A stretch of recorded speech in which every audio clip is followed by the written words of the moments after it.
और जीवन में बच्चों को उचित शिक्षा कैसे मिलेगी, इसके लिए हम कम से कम पैसों में ज़्यादा से ज़्यादा स्वास्थ्य और शिक्षा पर ध्यान देंगे। मैं आप सभी से यह निवेदन करता हूँ कि आप सभी अपने क्षेत्र में एक सच्चे जनप्रतिनिधि को चुनें, जिससे आपके समाज को एक सही दिशा और दशा मिले, जिससे आपका विधानसभा 2025 का चुनाव है और इस बार जो है आप भी चुनाव में आ रहे हैं, तो विधानसभा चुनाव में आ रहे हैं तो इसको लेकर के क्या कुछ कहना चाहेंगे? देखिए, मैं अपनी जो हमारे जनता है उनसे मेरा नम्र निवेदन है कि उनका जो वास्तविक होना चाहिए कि कैसा उनका प्रत्याशी हो। जैसे वो जनप्रतिनिधि चुनते हैं, जनता का प्रतिनिधि का मतलब जो जनता के साथ रहे, जो जनता के हर दुख सुख में अपना प्रतिनिधित्व तैयारी हर समय रखे। ये नहीं कि चुनाव जीतने के बाद वो अपनी ऐशो आराम में लिप्त हो जाता है और फिर जनता के करीब वो नहीं जा पाता है। ऐसा व्यक्ति जनता का अपमान करता है, उसके वोट का अपमान करता है, और वैसे व्यक्ति को वोट देना जनता की तरफ से भी अपने वोट का अपमान कराना है। इसलिए जनता वैसे व्यक्ति को वोट दे जो वास्तव में उसके प्रतिनिधित्व के लिए हर वक्त उसके साथ तैयार रहे, और वह व्यक्ति जो जीतने के बाद कभी जनता से नहीं मिल सकता है, उसे वोट देना अपराध है। आप किन किन मुद्दों के साथ जो है इस बार विधानसभा चुनाव में आ रहे हैं? मेरा मुद्दा पहला है जनता की समस्या। हम आम जनता के बीच जाना और उनकी तमाम समस्याओं का समाधान। जैसे सबसे बड़ी समस्या जीवन की होती है रोजगार, उसके बाद होता है शिक्षा और स्वास्थ्य।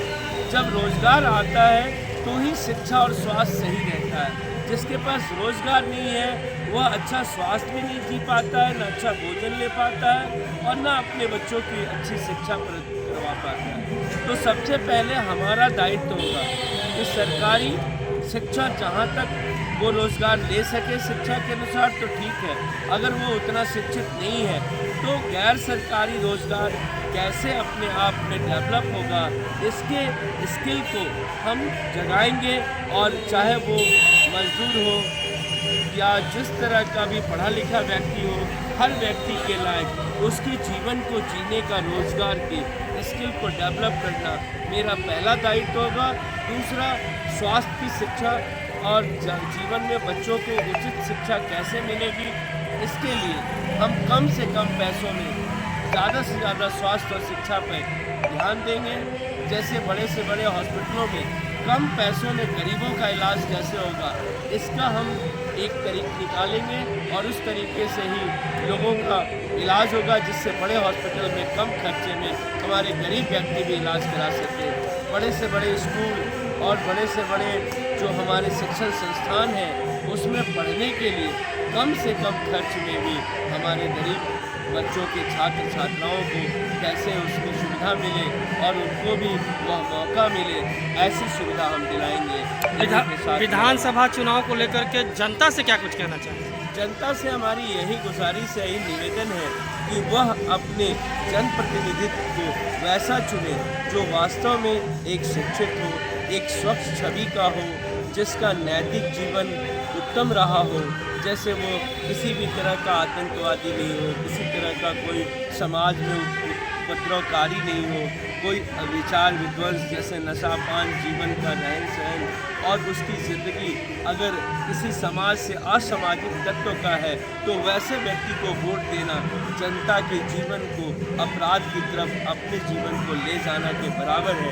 इसीलिए अपराधी तत्व के व्यक्ति जो असामाजिक हैं, जिनका खान पान जीवन नशा युक्त है और जिनके जीवन में नशा से और प्रेरणा मिलती है, उनके साथ रहने वाले लोग भी नशा से युक्त रहते हैं, वह कभी भी समाज के लिए सुसज्जित और एक सभ्य समाज, एक शिक्षित समाज, एक संस्कारी समाज की स्थापना कभी नहीं कर सकते। परिचय दे दीजिए। परिचय? मैं डॉक्टर और साथ साथ प्रोफेसर भी हूँ, धर्मवीर कुमार भास्कर। तत्काल में सतगुरु कबीर साहब के पंथ का अनुयायी होते हुए मैं महंत भी हूँ। तो मैं आप सभी से यह निवेदन करता हूँ कि आप सभी अपने क्षेत्र में एक सच्चे जनप्रतिनिधि को चुने, जिससे आपके समाज को एक सही दिशा और दशा मिले, जिससे आपका जीवन सुख शांति में आनंद में बीतता है। चल ठीक।